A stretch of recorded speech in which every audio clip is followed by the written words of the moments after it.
Welcome back. The secret has been revealed. I got 78 thieving before I got bored and decided to do something else. Imagine if I continued doing thieving until I got 99. Frankly, with safe cracking, you probably could get 99 in just a few days.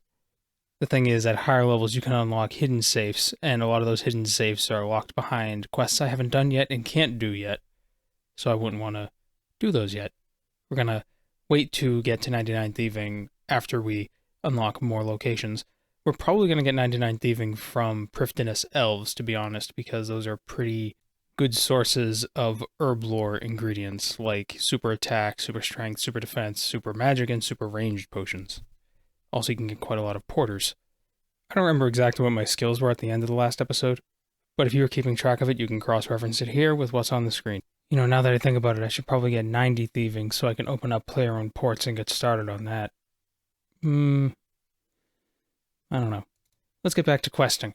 I wanted to train some ranged, but I was sick and tired of using a lot of bolts and arrows, so we're going to get ourselves Ava's accumulator so we can save on some of the bolts and arrows. And with the concave rework, we don't even need to be wearing the backpack for it to work. With the silly cutscene of a ghost chasing around a dead cock out of the way, we finish the quest and get our backpack. We happen upon a goblin raid in the forest south of Gertrude's house, so we dispatch Hollowtooth because he won't stay dead, and we get some logs as a reward. This is such a waste of time. Here's a quest most people do at the beginning of their account, which we put off for quite a while. Witch's House. It gives quite a bit of Constitution XP, but it also gives 4 quest points. If you're low level doing this quest, this fight is actually kind of difficult, due to accuracy. But I'm not a low level doing this quest. Well, I mean, I am a low level, but I'm not as low level as you would be if you were doing this quest early in the game. We finish it, get the 4 quest points, get some Constitution XP, and we're golden. Hey guys, check it out, more clue scrolls. Let's see what we're going to get. We got 2 easy caskets.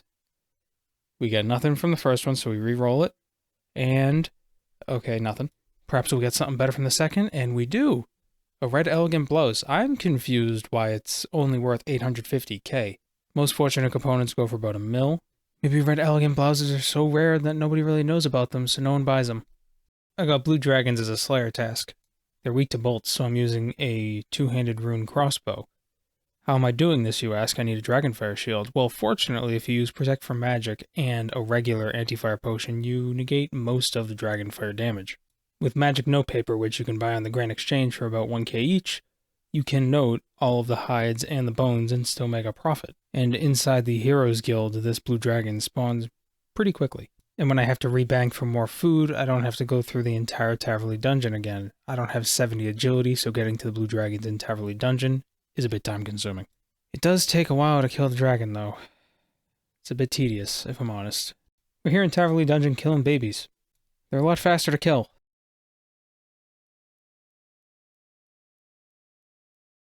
That's all I've got to say. Next up, we got Infernal Mages. In a previous clip, I misspoke. I said I was using a rune 2-handed crossbow. In fact, I was using an adamant 2-handed crossbow. Since Infernal Mages are weak to arrows, and I was using a crossbow, I had terrible accuracy. At this time I was very close to 50 ranged. But instead of getting a used shortbow and training ranged up to 50 so I could use a magic shortbow, I toughed through it until I had 50 ranged and could use a magic shortbow. No used shortbow for me. I'm an idiot. Look how much faster these kills are when you're using the correct weakness. Because I never use the used shortbow, I will never know if the difference in accuracy is mostly due to the fact that I'm using a tier 50 weapon or because I'm using the correct weakness. It will forever be a mystery. Harpy bug swarms suck because you have to use that offhand lamp. But I did get 50 attack during this task, so I guess it's not all that bad. So we needed that 50 attack so we could finish this first hard clue scroll. We had to wield a rune hatchet. So let's see what we're going to get.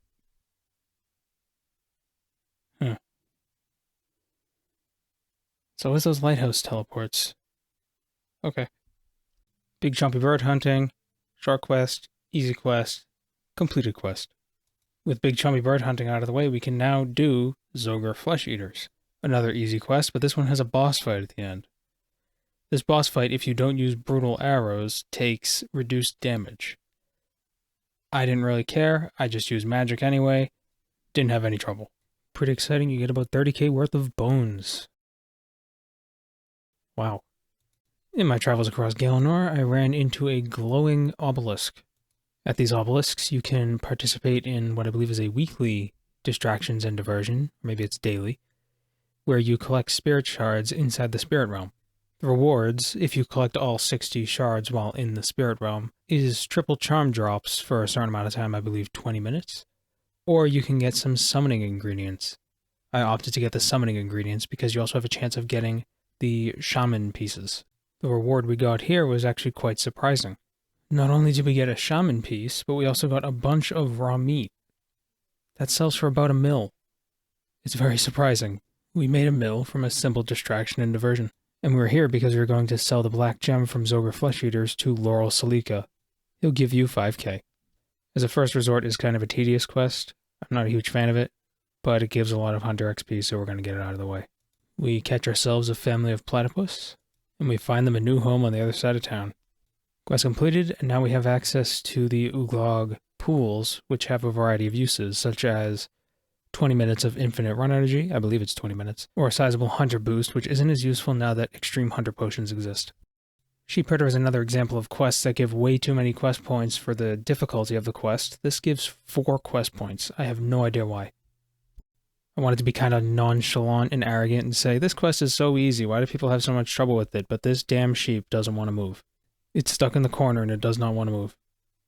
And as soon as I click to go away, it starts moving.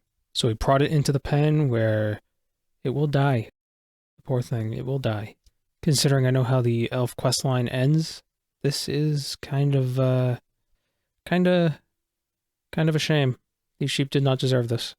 We hit another milestone with May's quest Caravan, so let's see what we get. It should be about 500k, and if we're lucky, a fortunate component. Let's see. Oh no. Gilded armor doesn't give fortunate components for some reason, so no fortunate component, only 500k. That sucks. Back to Morytania with a rather long quest, Darkness of Hollowvale. It's mostly long because you have to traverse Mire Ditch multiple times. It's kind of tedious, but I have good memories of this quest, so let's do it. You know, if the vampires are so desperate to find the Myrek, why wouldn't they just run their cursor around the area and find the shortcut? Just find the thing that gets highlighted. It's that easy. That's how you find their hideout. And the quest is completed. So you see, this is all really a build-up to finally completing Branches of Darkmare. Although it's not the final vampire quest, it is the one that unlocks Draken's Medallion. It's a very good medallion, provides a lot of teleports, and I want it. We want to finish the medium Morytania tasks, and to do that we need to complete a haunted mine. We need to mine some mithril in the mine, but we need to complete the quest before we can do that. The boss fight was super easy. I usually do this quest way earlier in my account's progress, but we're like level 80 almost, so it was trivial. The reason I tend to do this quest early is because it gives a ridiculous amount of strength XP, especially at low levels. But with the quest finally out of the way, we can find ourselves that mithril vein, mine it, and complete the task. I remember when Legacy of Seergaze came out for the first time.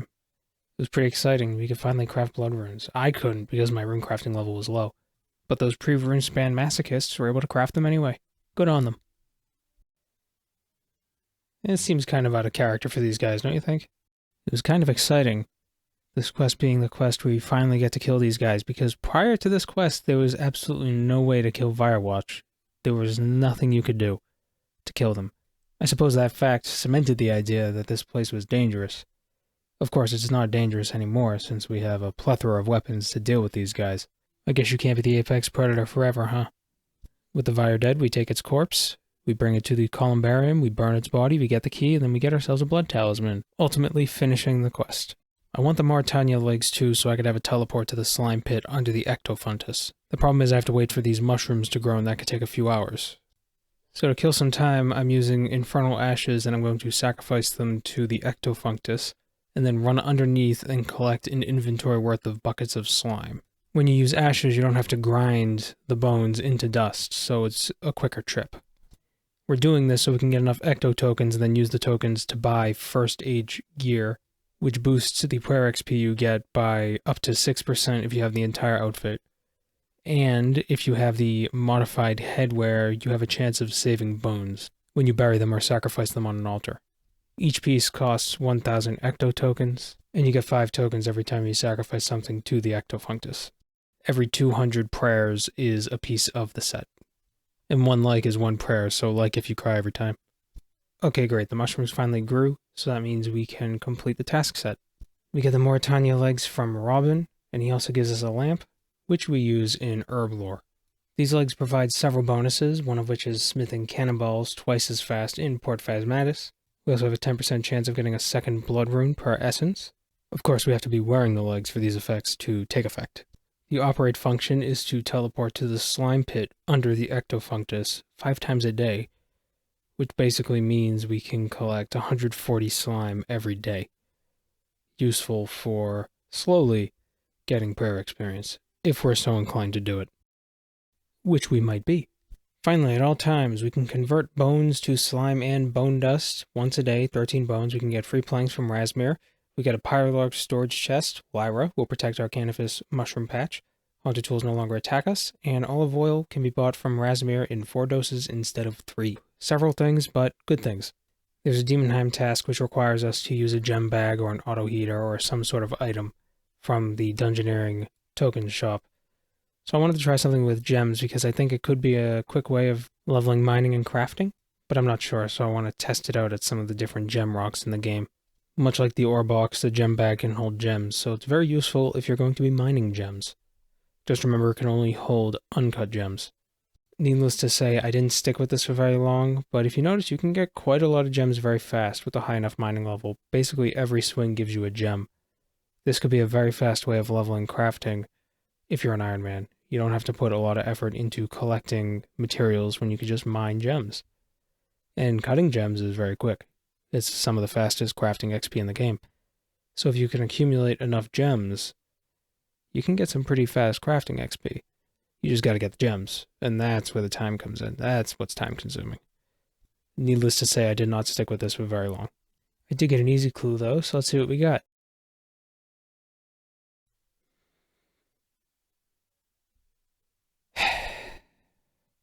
Waste of time. Caches. There's a Sears Village task that requires us to walk around this giant head, counterclockwise, once. I don't know why. We finish the task set, and we got ourselves the Sears Headband 1. It's not very exciting. That's it. We get double normal logs while wearing it, an unextinguishable light source, and we can get 30 noted flax from Joffrey, along with storing more coal in the coal trucks. Not a very useful reward, but a reward nonetheless. I've been neglecting archaeology. I'm going to focus on some archaeology in between these videos, since it's a very relaxing and easy skill to train. I'm going to do some of the mysteries. I'm going to maybe get to 60, 65, something around there. I don't know. I could probably unlock some relics, because we're falling quite behind with relics. There are a lot of useful relics in this game that aren't available until the upper 80s. I'll work on this skill a bit in between the videos, and we'll see where we go with it. I'd like to get 68 so we can teleport into the middle of the abyss when we teleport with the wilderness mage. But there is another requirement that I can't quite remember off the top of my head, and I have a feeling that one requirement is going to be a bit of a roadblock. We'll figure that out next time. Anyway, thank you for watching. Take care.